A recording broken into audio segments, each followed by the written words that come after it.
Hey y'all, another Random Road Runner, R&R, Rest and Recuperation. Today the scripture off of what I'm speaking about is, I have said these things to you that in me you may have peace. In the world you will have tribulation, but take heart, I have overcome the world. Today's R&R is about pretty much going through something. I think sometimes we get upset about the trials and tribulations that God has set before us, or that come before us, and God has brought us out of, but he brings us out to help other people. And I noticed in the Bible, Apostle Paul went through all these things, and then in his writings he speaks about it.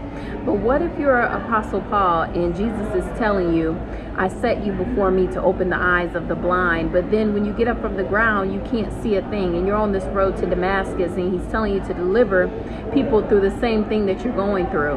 And I want to talk to you about that, because oftentimes, oftentimes with mental health, or things that we go through our mind, we're thinking like, will we ever come out of this? I know I did. I was wondering, will I ever come out of this? And when I did, there are people that are going through the same thing, like mental health issues, and they have questions about it, or they just don't think they'll ever come out of it. A lot of people end with suicide or some kind of mental crisis.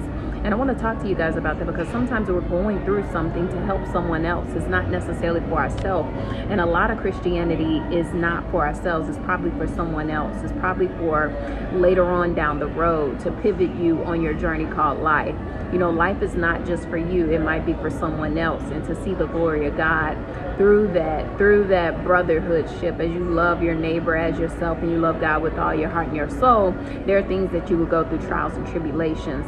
It's just as we go through them, we overcome the world with Jesus Christ. As you get saved, you save others. You go out and preach the gospel to the world. Much love.